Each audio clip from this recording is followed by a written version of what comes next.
Olá, meus amores, sejam bem-vindos a mais uma aula de história.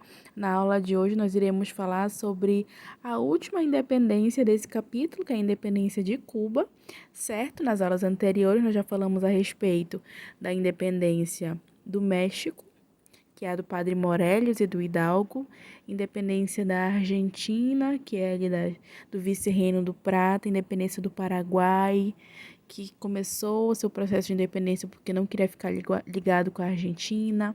Falamos também a respeito da independência do Haiti, da Venezuela, que teve o terremoto e tudo mais.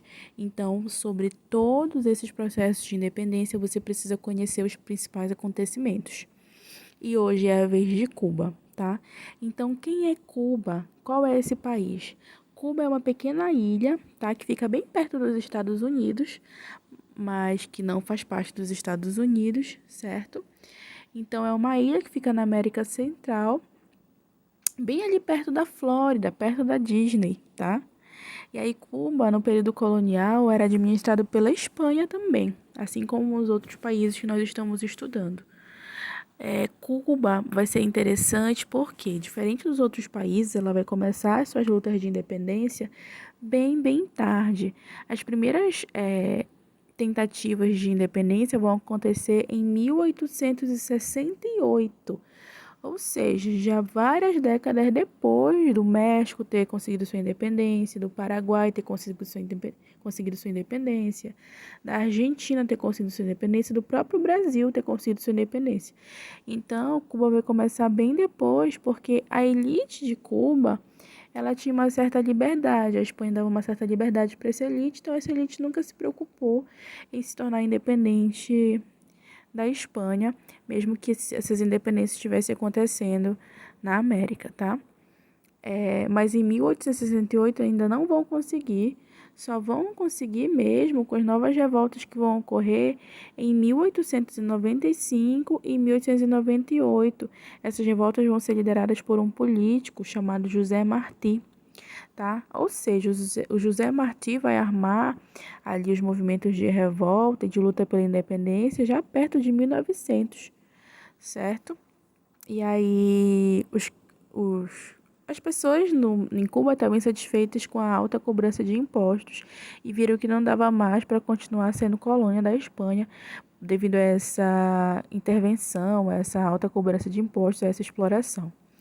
Então, eles vão alcançar essa independência no ano de 1898, 2 anos para fechar ali o século, tá?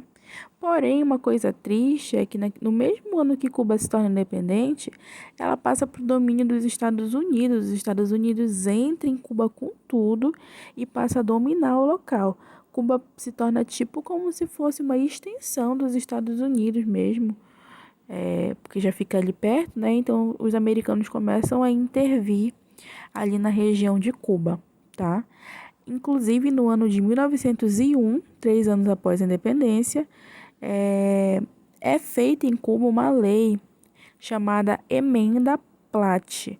Essa lei dizia que essa lei afirmava o direito dos Estados Unidos de intervir em Cuba sempre que fosse necessário, tá? Além disso, Cuba foi obrigada pelos Estados Unidos a aceitar a presença deles ali, a aceitar que os Estados Unidos fizesse bases militares em Cuba, usasse ali o território de Cuba da maneira que quisesse. Então, Cuba não gosta muito dessa presença americana. Em 1902, os americanos se retiram de Cuba, mas se retiram assim, entre aspas, né? Porque até os anos 60, eles continuam influenciando ali na região e continuam usando Cuba da maneira que queriam, tá? Continuam tendo poder ali sobre Cuba. Isso só muda quando Cuba passa por um processo de revolução lá em 1959. E aí ela se torna um país socialista. O que é o socialismo? É uma ideia completamente diferente do capitalismo americano. E, inclusive, o socialismo era uma ideia que os americanos combatiam. Então, como Cuba se torna um país socialista, os Estados Unidos cortam a relação com Cuba. ali no ano de 59, 60, 62. Certo, pessoal? Então é isso. Cuba é um país era uma colônia da Espanha, que aí começa o processo de independência bem tarde, com José Martí, que consegue essa independência em 1898, mas que logo depois passa para o domínio dos Estados Unidos. Não uma dominação como na época colonial, mas ainda assim uma dominação chata, onde os Estados Unidos ficam interferindo na história do país, até mais ou menos 1959, que é quando ocorre a Revolução Socialista, tá? Em que os socialistas tomam o poder em Cuba.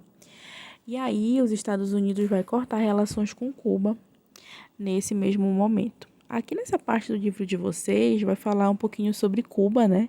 Na atualidade, vai contar o que eu contei para vocês a respeito do rompimento de relações entre Cuba e os Estados Unidos. Desde os anos 60, essas relações só foram ser retomadas no governo do Barack Obama. 2010, 2014, que os Estados Unidos e Cuba vão voltar a ter relações comerciais, porque eles eram brigados realmente, tá?